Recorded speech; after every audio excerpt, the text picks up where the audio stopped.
Él era admirado por todos en Israel, y la gente se detenía a contemplarlo, pero detrás de esa apariencia deslumbrante se ocultaba un corazón negro, capaz de cometer las acciones más vis. Esta es la historia de Absalón, el hijo rebelde del rey David, cuya belleza física contrastaba con la fealdad de sus acciones. En el corazón de Jerusalén, hacia el año 1000 a.C., vivía una de las familias más poderosas y complejas de la historia de Israel. El rey David, conocido por su valentía y por tener un corazón conforme al deseo de Dios, gobernaba con sabiduría. Pero dentro de los muros de su palacio se desarrollaban intensos dramas entre sus hijos. David tenía varias esposas, como era común entre los reyes de aquella época, y de esas uniones nacieron varios hijos. Entre ellos estaba Absalón, hijo de Maaca, princesa de Gesur. Desde su nacimiento, Absalón se destacaba por su extraordinaria belleza. Las Escrituras nos revelan en 2 Samuel 17, 25 a 26, que en todo Israel no había hombre tan admirado por su belleza como Absalón. Desde la planta del pie hasta la cabeza, no había en él defecto alguno. Sus cabellos eran tan extraordinarios que cuando se cortaban una vez por año por estar demasiado pesados, pesaban aproximadamente 2,5 kilos por el peso real. Esta característica física no era solo un detalle, simbolizaba su nobleza y realeza, siendo motivo de admiración para todo el pueblo. Entre los hermanos de Absalón estaba Amnón, el primogénito de David, hijo de Ahinoam. También estaba Tamar, hermana de sangre de Absalón, conocida por su belleza singular. La dinámica entre estos hermanos sería el detonante de una serie de eventos trágicos que marcarían para siempre la historia del reino. El palacio real era un ambiente de privilegios, pero también de intensas disputas. Como hijo del rey, Absalón creció observando las complejas relaciones de poder. Aprendió desde temprano sobre política, estrategia y el arte de gobernar, pero también desarrolló una aguda conciencia de su propia importancia y belleza. Las Escrituras nos muestran que Absalón vivía en una mansión propia en Jerusalén. Tenía una familia y disfrutaba de todos los privilegios de un príncipe.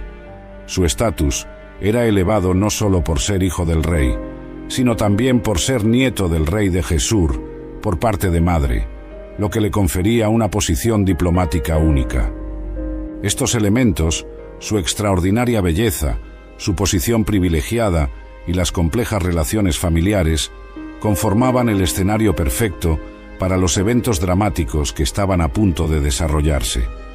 La historia de Absalón nos muestra cómo la belleza exterior puede enmascarar un alma perturbada y cómo el poder y el privilegio, cuando no se administran con sabiduría, pueden llevar a la destrucción. La tragedia que cambiaría para siempre el destino de la familia real comenzó con Amnón, el primogénito de David, desarrollando una obsesión enfermiza por su media hermana Tamar. Las Escrituras nos revelan en 2 Samuel 13 que Amnón se angustió tanto a causa de su hermana Tamar que llegó a enfermar, pues, siendo ella virgen, le parecía imposible tener cualquier contacto con ella. Jonadab, primo de Amnón y hombre conocido por su astucia, al percatarse de la situación, ideó un plan terrible. Sugería que Amnón se hiciera pasar por enfermo y pidiera al rey que enviara a Tamar para que preparara su comida. El plan funcionó exactamente como estaba previsto. David, sin sospechar de las verdaderas intenciones de su hijo, envió a Tamar a la casa de Amnón. La joven princesa, conocida por su belleza y bondad, fue a preparar los panes ante los ojos de su hermano, tal como se le había pedido. Tamar, en su inocencia, no imaginaba el peligro que la aguardaba.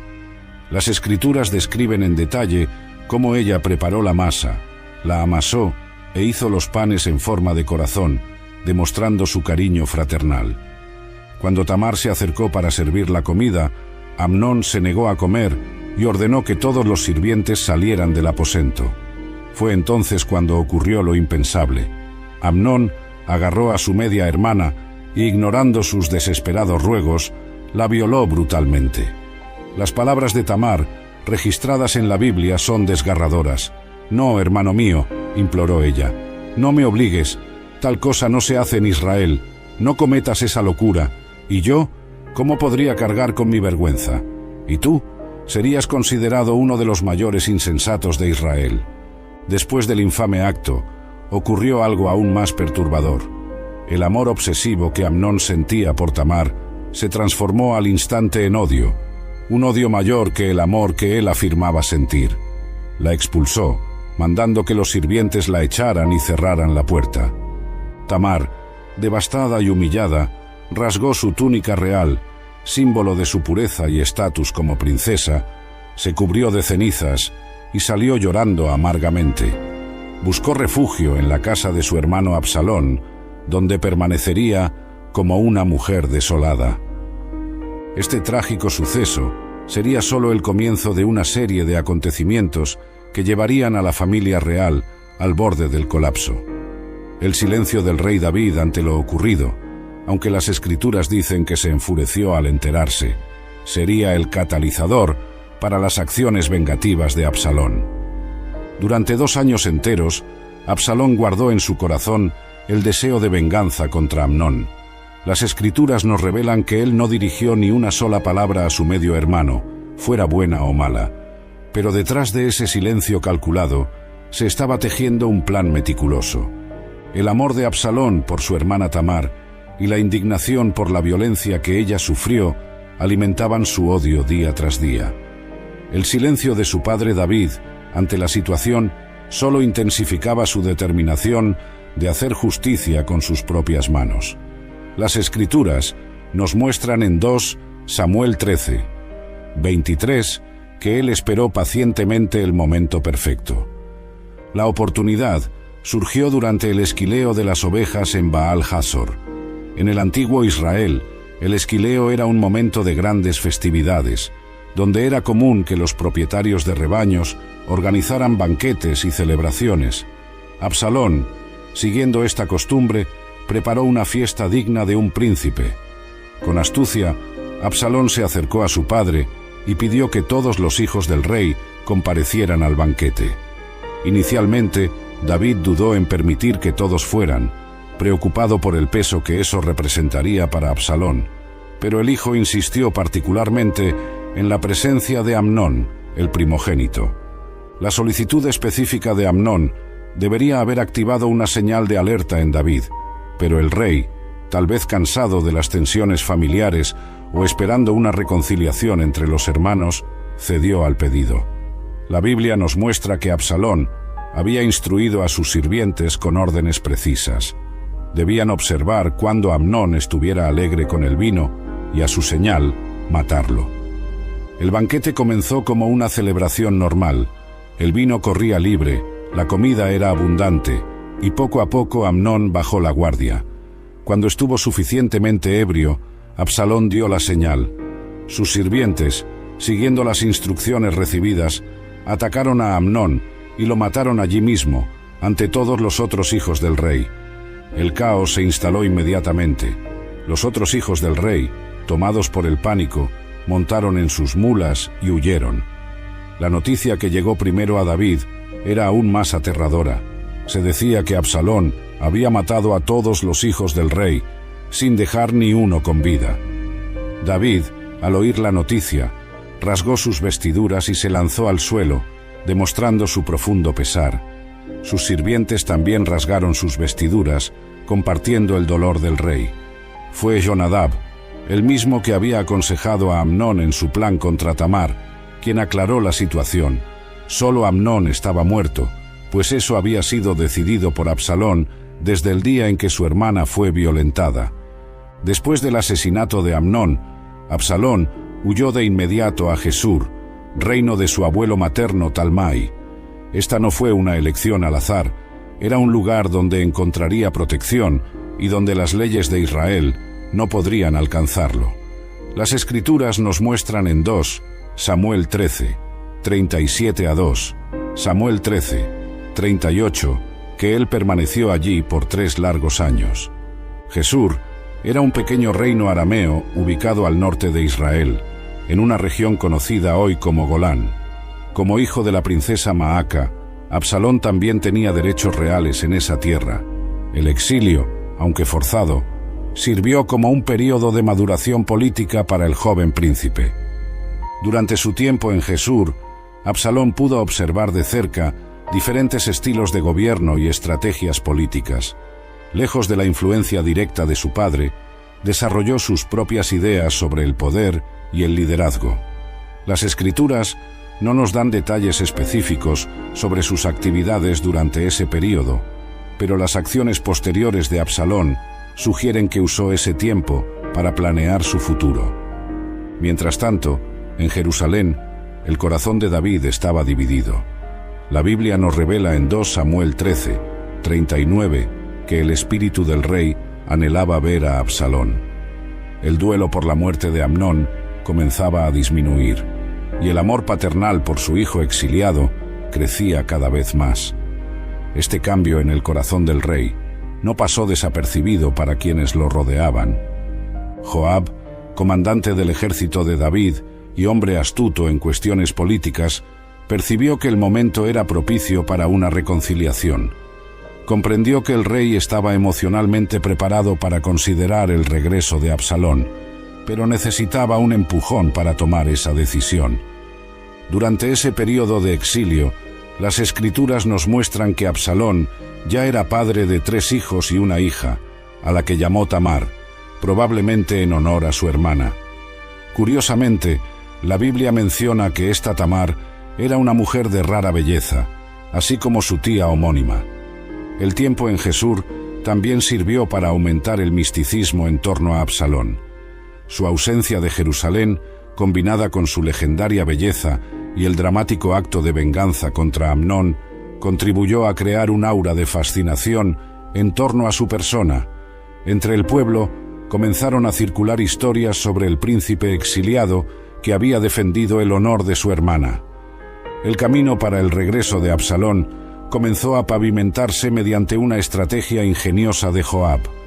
Como nos revela 2 Samuel 17, sacó de Tecoa a una mujer conocida por su sabiduría y le instruyó que se presentara ante el rey David, como una viuda en luto. La mujer de Tecoa, siguiendo las instrucciones de Joab, le contó al rey una historia conmovente. Tenía 2 hijos que se pelearon en el campo y uno mató al otro. Ahora, toda la familia exigía la muerte del hijo sobreviviente, lo que la dejaría sin heredero. La analogía con la situación de David era clara. Así como la supuesta viuda no quería perder a su último hijo, el propio rey se estaba privando de la presencia de Absalón. Cuando David se dio cuenta de que la historia era una parábola sobre su propia situación, la mujer aprovechó para tocar un punto crucial. ¿Por qué, entonces, el rey no manda a buscar a su hijo desterrado? Así como el agua derramada en el suelo, que no se puede recoger, así es la vida que se pierde.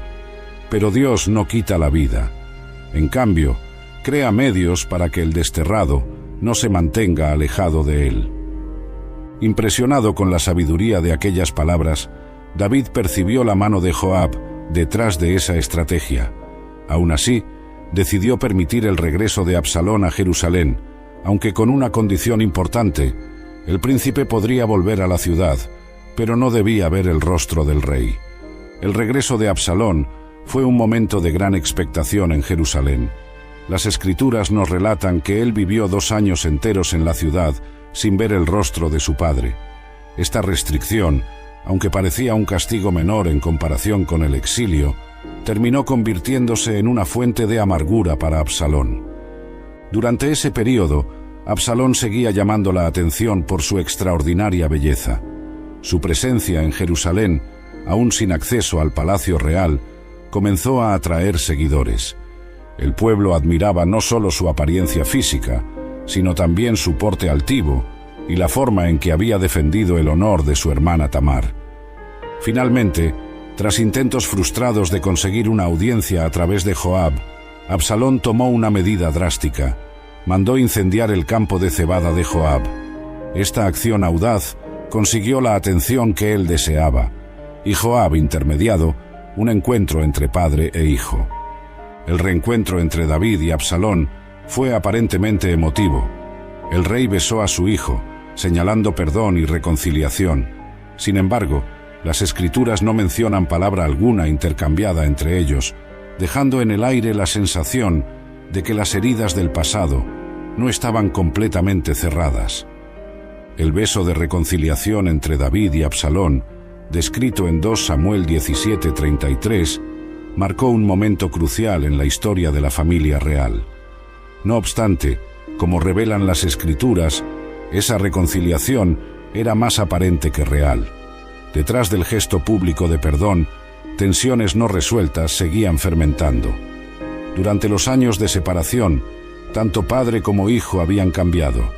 David ya no era solamente el guerrero victorioso, sino un hombre que llevaba el peso de sus propias fallas como padre y líder. Absalón, por su parte, ya no era el joven príncipe impulsivo, sino un hombre calculador que había aprendido las complejidades de la política durante su exilio. La ciudad de Jerusalén observaba atentamente esa reaproximación. El pueblo, que ya admiraba a Absalón por su belleza y carisma, ahora lo veía con aún más interés. El príncipe, consciente de esa atención, comenzó a construir su propia corte paralela, rodeándose de personas influyentes y cultivando alianzas estratégicas. Las escrituras nos muestran que Absalón pasó a adoptar un comportamiento cada vez más ostentoso. Se aprovisionó de carros y caballos, además de 50 hombres que corrían delante de él, creando una imagen de poder y autoridad que rivalizaba con la del propio rey. Esta demostración de fuerza no era meramente vanidad, era un mensaje claro para todos en Jerusalén. Absalón se presentaba como una alternativa al gobierno de su padre, aunque de forma sutil, para no despertar sospechas inmediatas. Mientras tanto, David parecía ajeno a las verdaderas intenciones de su hijo, tal vez por culpa de los acontecimientos pasados o por un genuino deseo de restaurar los lazos familiares. El rey permitió que Absalón ganara cada vez más espacio e influencia en la corte. La aparente reconciliación enmascaraba una realidad más compleja. Absalón no había olvidado los años de exilio, ni el periodo en que vivió en Jerusalén sin poder ver el rostro de su padre. Cada gesto de sumisión ante el rey ocultaba un plan mayor que comenzaba a tomar forma.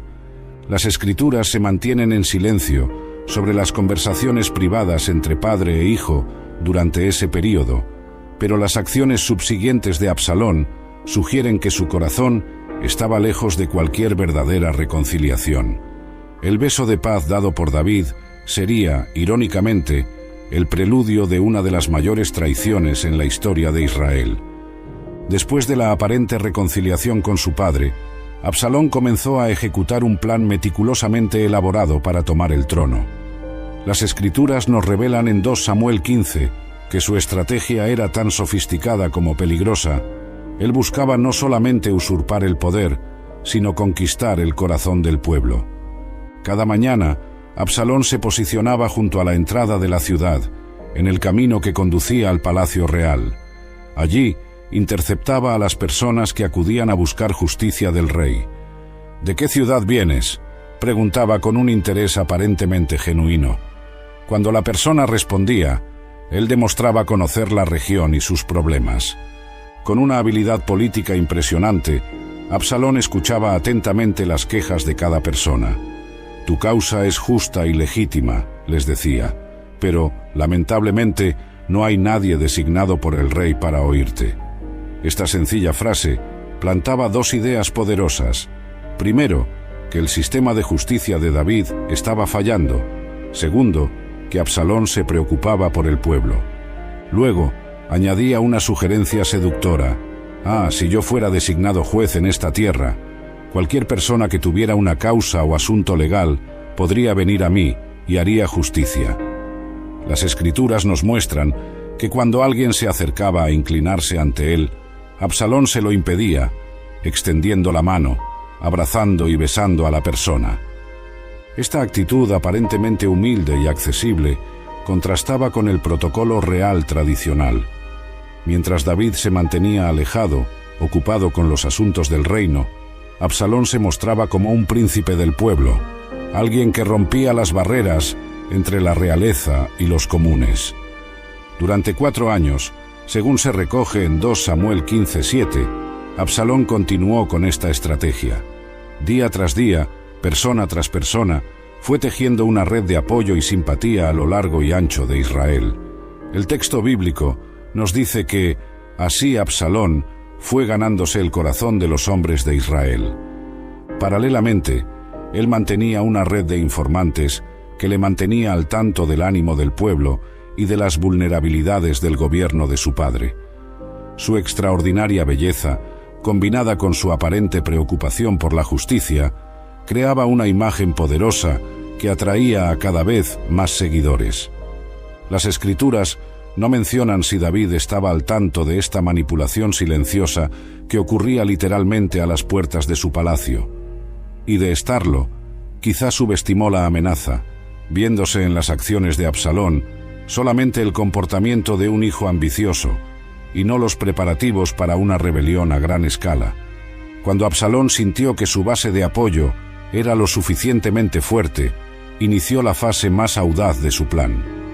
Como nos muestra 2 Samuel 15, 7 y 8, se acercó a David con una petición aparentemente inocente. Quería ir a Hebrón para cumplir un voto que había hecho a Dios durante su exilio en Jesur. Hebrón no era una elección al azar. Era la ciudad donde David había iniciado su reinado, un lugar de gran significado político y religioso. Las Escrituras nos revelan que Absalón envió mensajeros secretos a todas las tribus de Israel con instrucciones precisas. Al sonido de la trompeta debían proclamar: «Absalón es rey en Hebrón». La estrategia fue brillante en su ejecución. Invitó a 200 hombres de Jerusalén para que le acompañaran, personas influyentes que, sin saberlo, otorgarían legitimidad a su proclamación como rey. Esos hombres, según la Biblia, fueron invitados y acudieron en su simplicidad, sin saber nada. Entre sus aliados más importantes estaba Aitofel, consejero de David, conocido por su extraordinaria sabiduría. Las Escrituras comparan sus consejos con la palabra de Dios, tal era su perspicacia. La adhesión de Aitofel a la causa de Absalón fue un golpe especialmente doloroso para David. La conspiración crecía rápidamente, y el apoyo popular a Absalón aumentaba día tras día. El texto bíblico nos dice que la conspiración se fortalecía, y el pueblo que seguía a Absalón seguía creciendo en número. Años de cultivar la imagen de príncipe del pueblo finalmente daban sus frutos. En un movimiento estratégico, Absalón también consiguió el apoyo de líderes religiosos y militares importantes. Su habilidad para forjar alianzas mostraba que había aprendido bien las lecciones de la política durante sus años de observación y planificación.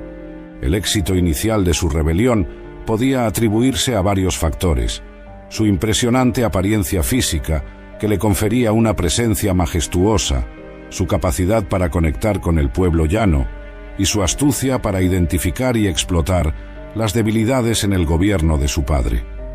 Las Escrituras nos muestran que la población, que ya estaba fascinada por su belleza y carisma, ahora veía en Absalón una alternativa real al gobierno de David.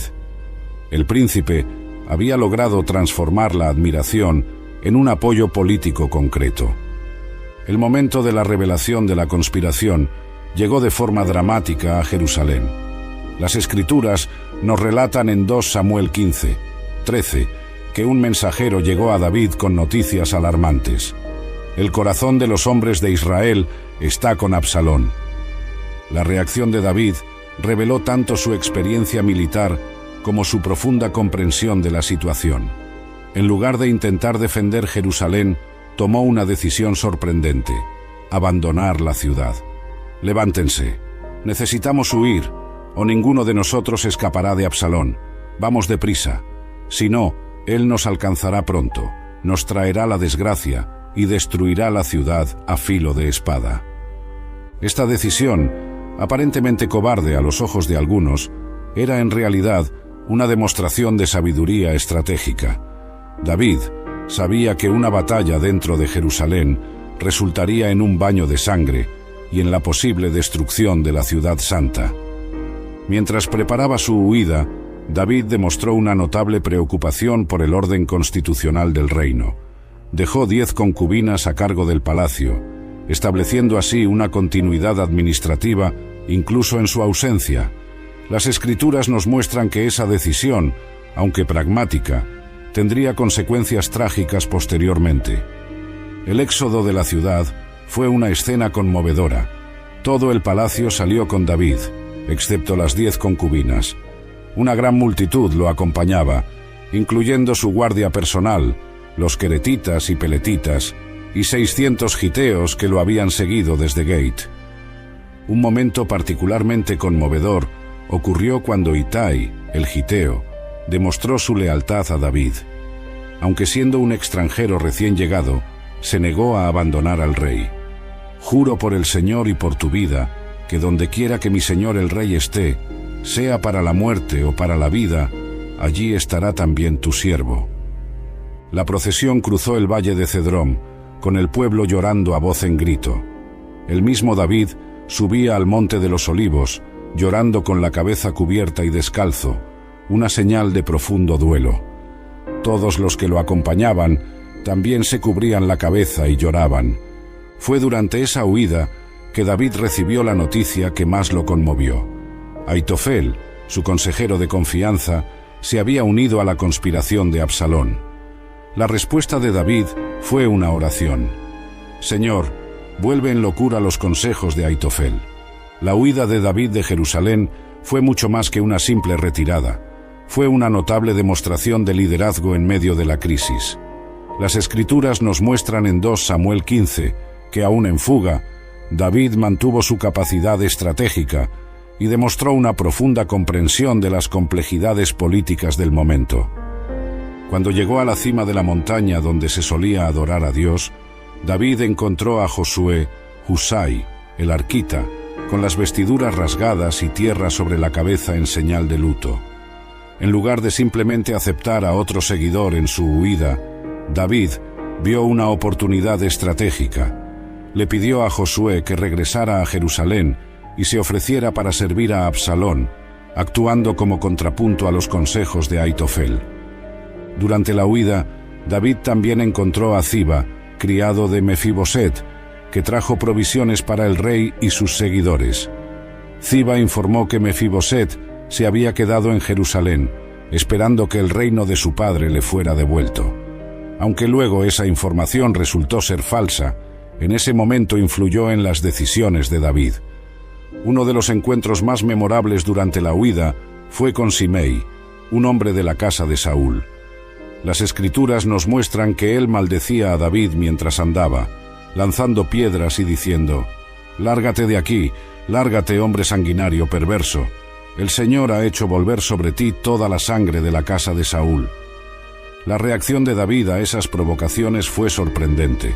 Cuando Abisai, uno de sus comandantes, pidió permiso para decapitar a Simei, David respondió: «¿Qué tengo yo con vosotros, hijos de Zeruya?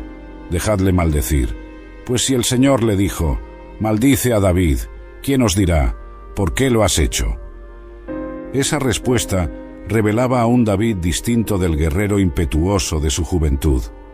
Años de experiencia le habían enseñado que no toda provocación merece respuesta, y que a veces las circunstancias difíciles pueden ser instrumentos en manos de Dios. Mientras tanto, en Jerusalén, Absalón entraba triunfalmente en la ciudad. El contraste no podía ser mayor. Mientras el padre huía a pie, con la cabeza cubierta en señal de luto, el hijo llegaba en carros, aclamado por el pueblo como el nuevo rey. La entrada triunfal de Absalón en Jerusalén marcó el auge de su conspiración. Las Escrituras nos revelan en 2 Samuel 16 que su primer acto al entrar en la ciudad fue buscar a Josué, Husai, el arquita, quien se presentó diciendo: «¡Viva el rey! ¡Viva el rey!». Una demostración pública de lealtad que, aunque falsa, sirvió a los propósitos estratégicos de David. En ese momento crítico, Absalón buscó el consejo de Aitofel, quien tenía fama de dar consejos tan precisos como un oráculo divino. El primer consejo de Aitofel fue impactante en su osadía. Sugirió que Absalón tomara públicamente a las concubinas que su padre había dejado a cargo del palacio. Esa acción no era solo un acto de degradación moral, tenía un significado político profundo. En el antiguo Oriente Medio, tomar las concubinas del rey era una declaración inequívoca de usurpación del trono. Era un punto sin retorno, una forma de mostrar que la ruptura con el reinado anterior era completa e irreversible. Siguiendo ese consejo, Absalón mandó armar una tienda en la azotea del palacio, a la vista de todo Israel, y allí se relacionó con las concubinas de su padre. Las Escrituras nos muestran que esa acción cumplió la profecía que Natán había hecho a David años atrás, cuando lo reprendió por su pecado con Betsabé. El nuevo rey comenzó a ejercer su autoridad de inmediato. El palacio, que antes respondía a las órdenes de David, ahora obedecía los mandatos de Absalón. Los funcionarios que habían servido al padre se inclinaban ante el hijo. La transición de poder parecía completa. Sin embargo, existía una diferencia fundamental entre padre e hijo. Mientras David había sido ungido por orden divina a través del profeta Samuel, Absalón tomaba el poder por la fuerza y la manipulación. Su autoridad, aunque externalmente impresionante, carecía de la legitimidad espiritual que caracterizaba el reinado de su padre. La usurpación del trono por Absalón representaba algo más que una simple rebelión familiar. Era un desafío directo al orden establecido por Dios. En su ambición, él no se percataba de que estaba luchando no solo contra su padre, sino contra los propósitos divinos para Israel. El momento decisivo de la rebelión llegó cuando Aitofel presentó su plan militar a Absalón. Las Escrituras nos revelan en 2 Samuel 18 que el consejero propuso una estrategia osada y eficaz. «Déjame escoger a 12.000 hombres, y partiré esta noche en persecución de David. Atacaré mientras él esté cansado y débil, y lo tomaré por sorpresa». La lógica de Aitofel era impecable. Sabía que el éxito de la rebelión dependía de capturar o matar a David. Su plan era simple: mataré solo al rey y haré que todo el pueblo regrese a ti.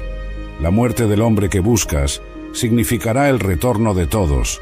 Todo el pueblo estará en paz. Ese consejo reflejaba la aguda comprensión que Aitofel tenía de la situación. Sabía que David, aunque en fuga, era un guerrero experimentado que se volvería más peligroso cuanto más tiempo tuviera para reagruparse. La velocidad y el factor sorpresa eran cruciales. El plan agradó a Absalón y a todos los líderes de Israel.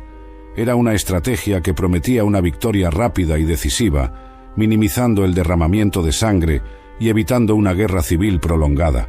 Parecía perfecto en todos los aspectos. Sin embargo, algo molestó a Absalón. Quizás por precaución o por inspiración divina, las Escrituras no lo especifican. Decidió también escuchar la opinión de Josué, Husai, el arquita, sin saber que éste era en realidad un espía de David.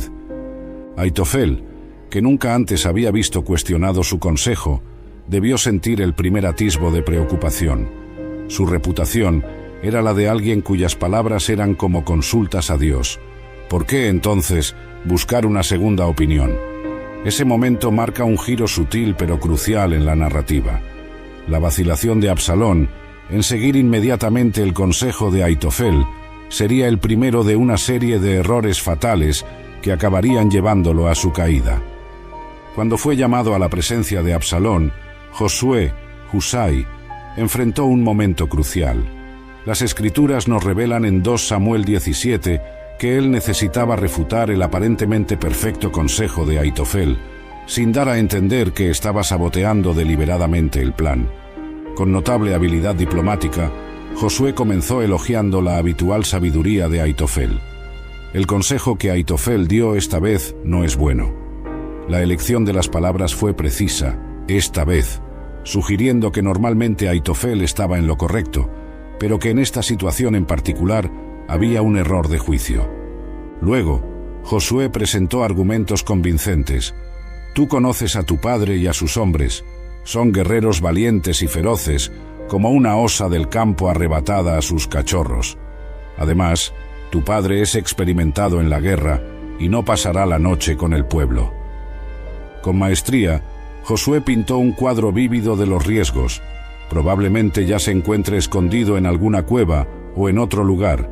Si él ataca primero y algunos de nuestros hombres caen, ¿quién oirá decir: hubo una matanza entre las tropas que siguen a Absalón? El golpe maestro llegó cuando Josué apeló al ego de Absalón. Te sugiero que reúnas a todo Israel, desde Dan hasta Beer-sheba, tan innumerable como la arena del mar, y que tú mismo comande la batalla. Esa sugerencia contrastaba con el plan de Aitofel, el cual daría el mérito de la victoria a él mismo. Las Escrituras nos revelan que Absalón y todos los hombres de Israel dijeron: el consejo de Josué, el arquita, es mejor que el consejo de Aitofel. Esa decisión, aunque parecía sensata a los ojos de los conspiradores, era en realidad parte del plan divino para frustrar el buen consejo de Aitofel. El impacto de esa decisión en Aitofel fue devastador. Al darse cuenta de que su consejo había sido rechazado y comprendiendo las implicaciones de esa elección, regresó a su ciudad, organizó sus asuntos y se ahorcó. Como consejero experimentado, sabía que el rechazo de su plan significaba la eventual derrota de Absalón. Mientras Absalón perdía tiempo valioso reuniendo su ejército, David recibía información vital a través de una red de mensajeros. Las Escrituras nos muestran en 2 Samuel 17 que el rey y sus hombres lograron cruzar el Jordán antes de que el plan de Josué se concretara. David estableció su base en Mahanaim, donde recibió el apoyo sustancial de 3 aliados importantes: Sobi, hijo de Naas, Maquir de Lodebar, y Barzilai, el gileadita. Ellos trajeron camas, recipientes, utensilios de barro, además de trigo, cebada, harina, granos tostados, frijoles, lentejas, miel, mantequilla, queso y ovejas. Las Escrituras remarcan que hicieron esto porque pensaron: el pueblo está cansado, hambriento y sediento en el desierto. El rey organizó a sus tropas en 3 divisiones, bajo el mando de Joab, Abisai y Itai.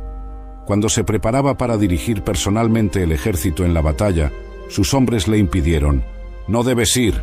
Si tenemos que huir, no se preocuparán por nosotros. Aun cuando la mitad de nosotros muera, no se preocuparán. Tú vales por 10.000 de nosotros. Será mejor que te quedes en la ciudad para enviarnos refuerzos. Antes de la batalla, David dio una orden específica a sus comandantes que revelaba su corazón de padre, incluso en medio de la rebelión. Traten con cuidado al joven Absalón. Todo el ejército escuchó las instrucciones del rey acerca de su hijo. El enfrentamiento ocurrió en el bosque de Efraín. Las Escrituras nos revelan que ese mismo bosque causó más bajas que la espada ese día. El terreno traicionero, con sus barrancos y densos árboles, se convirtió en una trampa mortal para el inexperto ejército de Absalón. La batalla se extendió por toda la región, con 20.000 hombres cayendo ese día. El ejército de Absalón, aunque superior en número, no contaba con la experiencia y la disciplina de las tropas de David. La confusión y el pánico se esparcieron rápidamente entre sus filas cuando empezaron a sufrir bajas. El destino de Absalón se selló de una manera tan irónica como trágica. Las Escrituras nos revelan en 2 Samuel 18 que aquello que más lo distinguía, su cabellera, se convirtió en el instrumento de su caída. Durante la batalla, montado en su mula, Absalón se encontró con los soldados de David. En el desconcierto de la huida, su cabeza quedó atrapada en las ramas de un gran roble. La mula continuó su camino, dejándolo suspendido entre el cielo y la tierra. La escena tenía un simbolismo profundo. Aquel que intentó elevarse por encima de su posición, ahora quedaba suspendido, ni en el cielo, ni en la tierra. Un soldado que lo vio en esa situación le informó a Joab: acabo de ver a Absalón colgado de un roble. Cuando Joab preguntó por qué no lo había matado, el soldado respondió citando la orden expresada del rey: aunque me pesen 1000 siclos de plata, no levantaría la mano contra el hijo del rey. Sin embargo, Joab no compartía tales escrúpulos. Tomó 3 dardos y se los clavó en el corazón a Absalón, mientras éste aún estaba vivo, colgado del roble. 10 de los escuderos de Joab rodearon a Absalón y terminaron de matarlo. Después, tiraron su cuerpo a una gran fosa en el bosque y amontonaron sobre él una gran pila de piedras. Las Escrituras nos muestran un contraste significativo. Durante su vida, Absalón había erigido para sí un monumento en el Valle del Rey, diciendo: «No tengo un hijo para preservar la memoria de mi nombre». Ahora, su tumba era una pila de piedras en el bosque. La muerte de Absalón marcó también el fin de la rebelión. Al sonido de la trompeta de Joab, el ejército dejó de perseguir a Israel, pues Joab quería evitar más derramamiento de sangre. La guerra civil había terminado, pero el precio había sido alto, especialmente para David. La noticia de la muerte de Absalón llegó a David a través de dos mensajeros. Las Escrituras nos revelan en 2 Samuel 18 que el primero fue Ahimaas, hijo de Sadoc, que trajo solo la noticia de la victoria, dudando en revelar el destino de Absalón.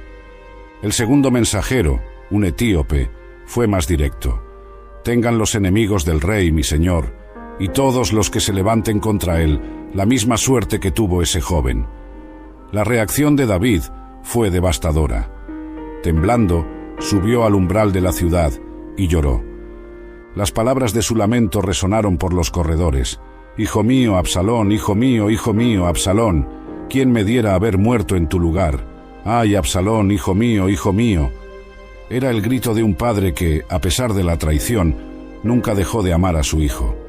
La intensidad del duelo de David transformó la victoria en luto para todo el ejército. Las Escrituras nos revelan que los hombres entraron furtivamente en la ciudad, como quien se avergüenza después de huir de la batalla. El rey se cubrió el rostro y seguía clamando en voz alta: «Hijo mío, Absalón, Absalón, hijo mío, hijo mío». Fue necesario que Joab interviniera con dureza: «Hoy has avergonzado a todos tus siervos que salvaron tu vida y las vidas de tus hijos e hijas, de tus mujeres y concubinas. Amas a los que te odian y odias a los que te aman». El comandante continuó su recriminación: «Hoy dejaste claro que tus comandantes y soldados no significan nada para ti. Ahora veo que te alegrarías si Absalón estuviera vivo hoy y todos nosotros estuviésemos muertos». Las palabras de Joab, aunque duras, contenían una verdad que David necesitaba escuchar. Como rey, tenía responsabilidades que iban más allá de sus sentimientos personales. Su dolor como padre no podía opacar su deber como dirigente. El impacto de la rebelión de Absalón se extendió mucho más allá de su muerte. Las Escrituras nos muestran en 2 Samuel 19 que el reino estaba en tumulto. El pueblo que había apoyado a Absalón ahora estaba dividido y confundido, discutiendo entre sí sobre el regreso del rey David. El regreso de David a Jerusalén estuvo marcado por una serie de encuentros significativos. Simei, quien lo había maldecido durante su huida, ahora se postraba ante él implorando perdón. Mefiboset, hijo de Jonatán, explicó que había sido calumniado por Ziba y que en realidad se había mantenido fiel a David. El proceso de reconciliación fue complejo. Las tribus del norte y del sur discutían sobre quién tenía más derecho al rey. Las Escrituras revelan que esa división sembró las semillas de futuras tensiones que eventualmente llevarían a la separación del reino. Barzilai, el gileadita que había ayudado a David en Mahanaim, recibió una invitación para vivir en la corte real, pero la rechazó debido a su avanzada edad. En su lugar, envió a Quimán, demostrando cómo las alianzas formadas durante la crisis continuaban influyendo en la política del reino. Una de las consecuencias más duraderas fue el cambio en la propia naturaleza del reinado de David. Aunque había sido restaurado en el trono, algo fundamental se había perdido. La confianza absoluta que el pueblo tenía en su rey había sido mermada, y las estructuras de poder tuvieron que ser reconstruidas. Joab, quien había desobedecido la orden expresa del rey al matar a Absalón, mantuvo su posición de comandante, pero la relación con David nunca volvió a ser la misma. Las Escrituras sugieren que David nunca lo perdonó del todo, como se evidencia en sus instrucciones finales a Salomón. La muerte de Absalón dejó además un vacío en la línea sucesoria que tendría consecuencias futuras.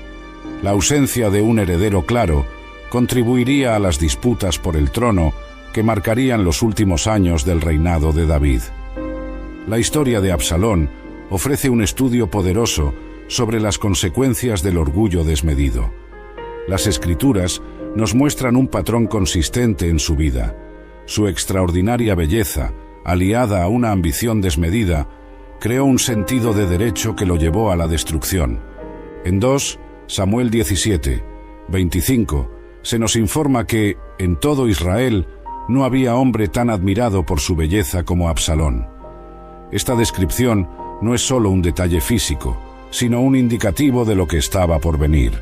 Su belleza exterior se convirtió en una fuente de orgullo que enmascaraba una corrupción interna en crecimiento. El monumento que Absalón erigió para sí en el Valle del Rey, 2 Samuel 18, 18, es particularmente revelador. Incluso antes de su rebelión, ya estaba preocupado por preservar su nombre para la posteridad. La ironía es que ese monumento acabaría sirviendo no como una celebración de su grandeza, sino como un recordatorio de su caída. Su capacidad para manipular a las personas demostraba una inteligencia aguda, pero mal orientada. Durante 4 años, robó el corazón de los hombres de Israel mediante una campaña calculada de autopromoción. Su estrategia de posicionarse junto a la puerta de la ciudad y ofrecer justicia instantánea evidenciaba no solo ambición política, sino también un profundo desprecio por la autoridad establecida. El trato que dio a las concubinas de su padre fue un acto calculado de humillación pública, demostrando cómo el orgullo puede llevar a acciones cada vez más extremas. Las Escrituras nos muestran que esa acción no solo cumplió una profecía, sino que también selló su destino. Incluso su muerte encierra una lección sobre el orgullo. Su cabellera, que era su gloria y distinción, se convirtió literalmente en el instrumento de su caída. Suspendido entre el cielo y la tierra, Absalón representa vívidamente el destino de quienes buscan exaltarse por encima de la posición que les ha sido asignada. La historia nos enseña que el orgullo frecuentemente viene acompañado de una ceguera espiritual. Absalón estaba tan convencido de su derecho al trono que no lograba ver que estaba luchando contra los propósitos divinos para Israel. Esta historia también nos muestra cómo acciones aparentemente pequeñas pueden tener consecuencias de largo alcance. La decisión inicial de Absalón de buscar venganza por la deshonra sufrida por su hermana Tamar desencadenó una serie de eventos que afectarían a todo el reino. Finalmente, la narrativa de Absalón nos recuerda que ningún talento, belleza o posición social puede sustituir el carácter. Su historia permanece como un poderoso testimonio de que la verdadera grandeza no reside en la apariencia externa ni en el poder político, sino en la integridad del corazón.